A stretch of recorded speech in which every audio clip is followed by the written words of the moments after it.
सुमेधा 13 साल की थी तभी से उसके माता पिता का रोड एक्सीडेंट में निधन हो गया था। तब से उसके बड़े भाई विवेक ने ही उसका पालन पोषण किया। विवेक की शादी प्रीति नाम की लड़की से हो गई। प्रीति बहुत ही समझदार और प्यारी थी। वो अपनी कुंवारी ननद सुमेधा के साथ भी बहुत अच्छे से रहती। ऐसे ही समय बीता। एक रोज सुमेधा कॉलेज से गुस्से में घर लौटी।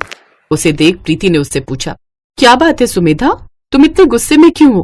गुस्सा करने की बात तो है ही ना भाभी, आपने फिर से मेरे लिए कतरनों से सूट सिल दिया।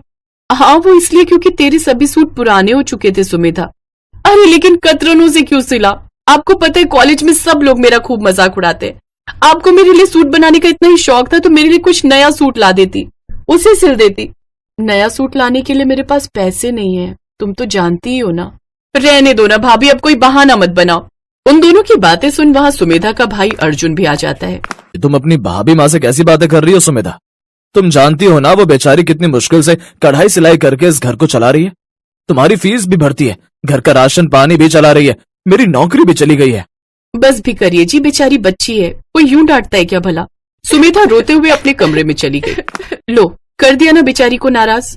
प्रीति भी उसके पीछे पीछे चली गई। ओहो मेरी प्यारी ननद, अब रोना धोना छोड़कर जल्दी से हाथ मुंह धो ले। पता आज मैंने तेरी पसंद के कढ़ी पकौड़े और चावल बनाए हैं। ओ भाभी तुम सचमुच में ना बड़ी ही प्यारी हो। आप फटाफट खाना लगाओ, मैं बस यूं हाथ मुंह धोकर आई। सचमुच तुम इस वर्ल्ड की ना बेस्ट भाभी हो। चल चल अब मक्खन लगाना बंद कर और जल्दी से बाहर आ जा, नहीं तो बाहर नाग देवता यानी कि तुम्हारी भैया फन फैलाए बैठे होंगे। नाग देवता। कुछ देर बाद सुमेधा बाहर आती है। प्रीति सबको खाना परोसती है, फिर सब मिलकर साथ में खाना खाते हैं। दरअसल कुछ महीने पहले तक विवेक एक फैक्ट्री में काम करता था, लेकिन फैक्ट्री के घाटे में जाने की वजह से मालिक ने फैक्ट्री बंद कर दी। ऐसे ही कई महीने बीत गए, लेकिन विवेक को कहीं नौकरी नहीं मिली।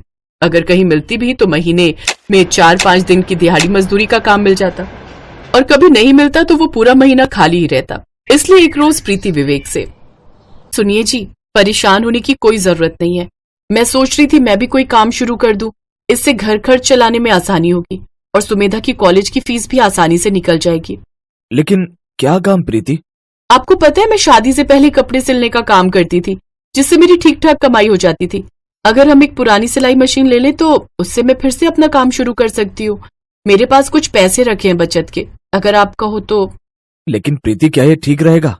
हाँ तो इसमें क्या हो गया, आजकल हर औरत कामकाजी है, और वैसे भी कपड़े मैंने घर पर रहकर ही सिलने, कमाई के साथ साथ घर भी दिख जाएगा। अच्छा ठीक है, जैसा तुम्हें ठीक लगे। प्रीति एक पुरानी सिलाई मशीन ले आती है और उससे कपड़े सिलने लगती है।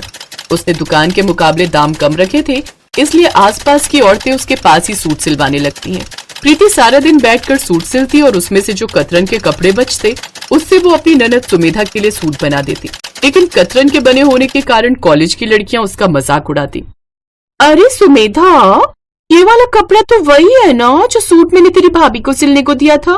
अरे इसके सूट की बाजू तो देख, ये तो मेरी माँ के ब्लाउज के कपड़े की कतरन से बना है ना। और सलवार तो लगता है पेटीकोट का बना है।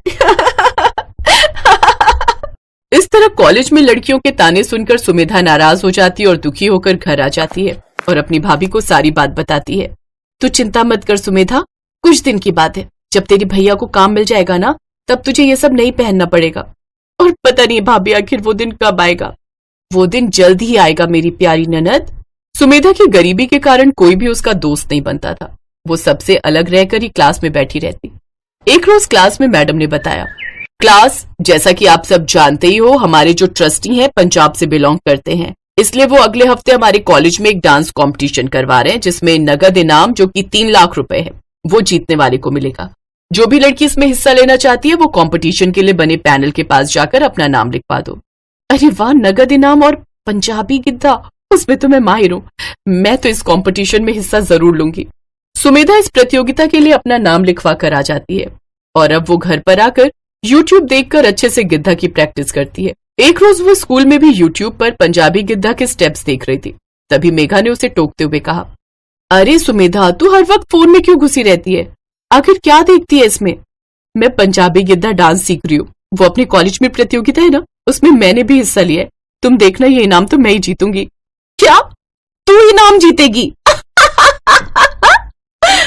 क्या हुआ, तुम लोग हंस क्यों रही हो? तुम लोग जानती नहीं हो मैं डांस में कितनी माहिर हूँ। अरे होगी तू डांस में माहिर, लेकिन कपड़ों में तो तू जीरो है ना। क्या मतलब?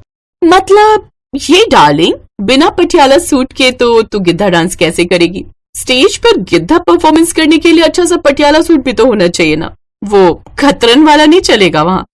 वैसे तुझे इतना भी नहीं पता क्या? अरे इसे कैसे पता होगा, इसे तो सिर्फ कतरन वाले सूट ही पता है। ऐसा कहकर वो फिर उसका मजाक उड़ाती है।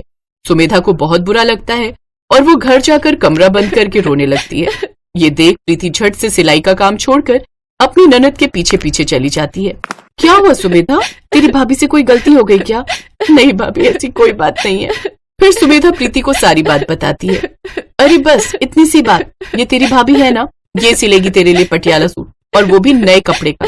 सच भाभी, आप कितनी अच्छी हो, लव यू भाभी। प्रीति ने सुमेधा को प्रॉमिस तो कर दिया, लेकिन अब उसे इस बात की चिंता सताने लगी कि वो उसके सूट के लिए पैसे कहाँ से लाए।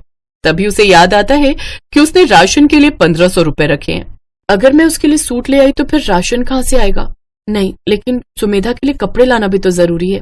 प्रीति राशन के लिए रखे पैसे लेकर बाजार चली जाती है और रास्ते में सभी जानने वाली महिलाओं से कहती है, अरे शिवानी बहन, कुछ कपड़े सिलने हो तो जल्दी दे देना, मैं जल्दी सिलकर दे दूंगी। अच्छा ठीक है प्रीति।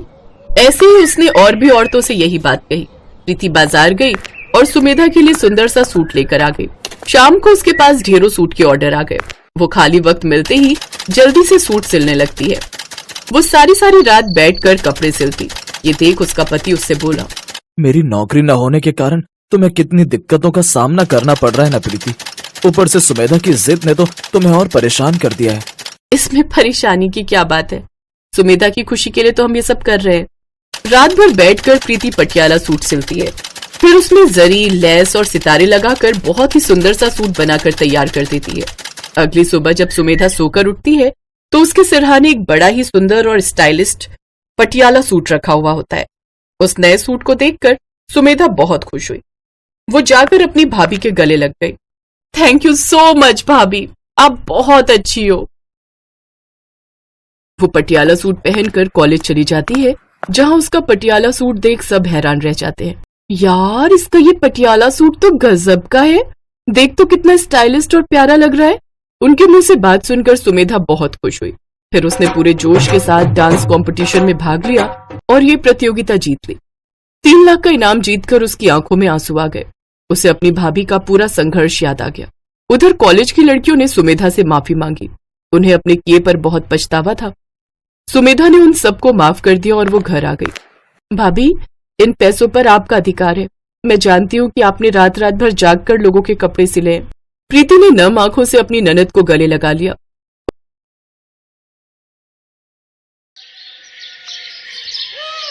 रमोला के 5 लड़के अब जवान हो गए थे और सबकी शादी की उम्र भी हो गई थी।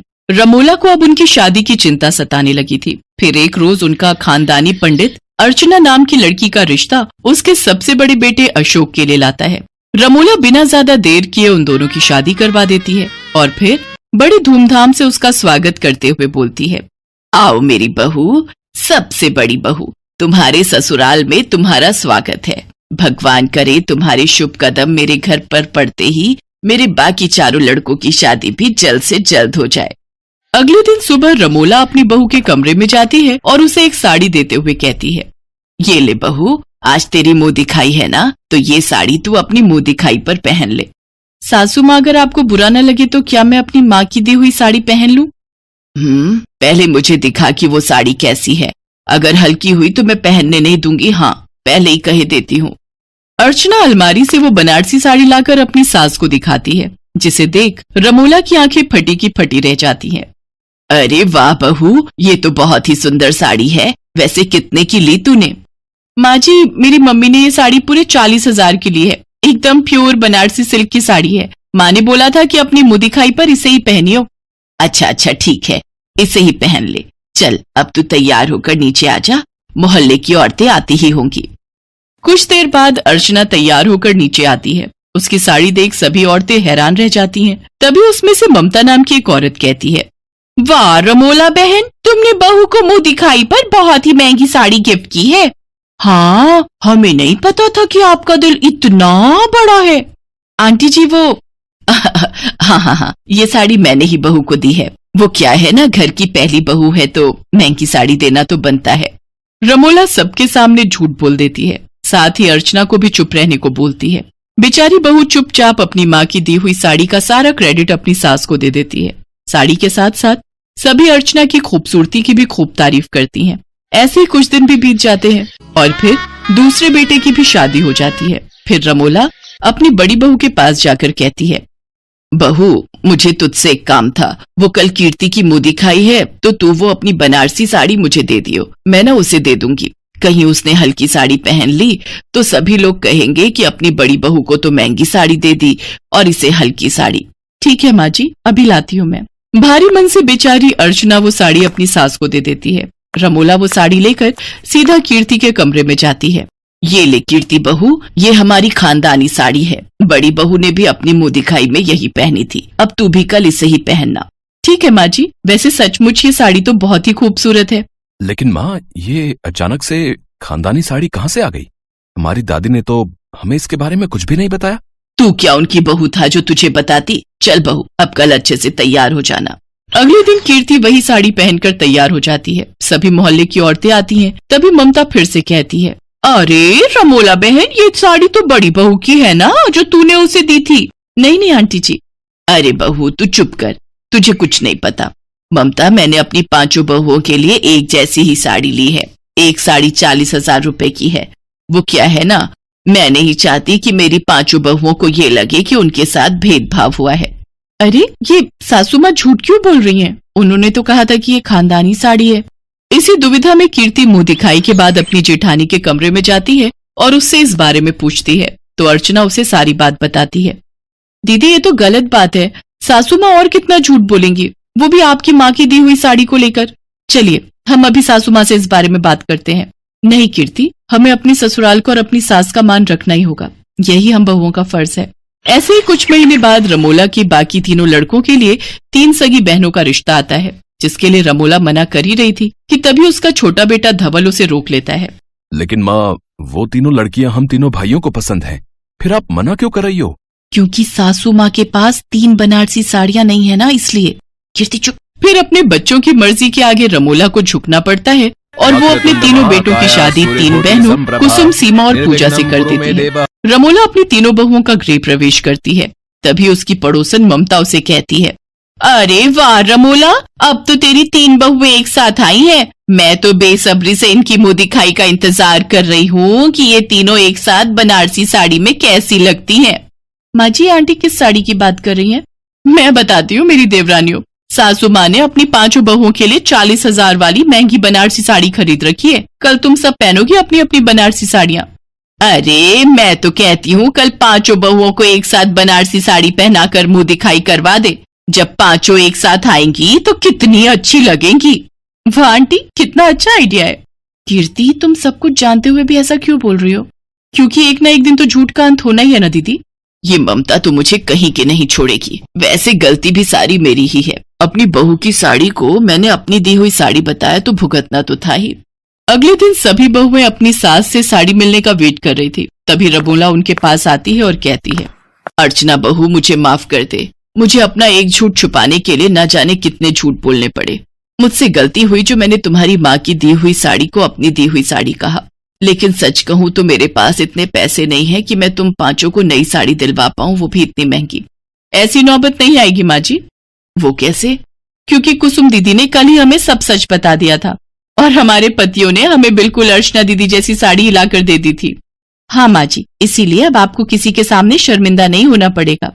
हाँ, और अब आपकी 5 बहुएं एक साथ बनारसी साड़ी में अपनी मुंह दिखाई करेंगी।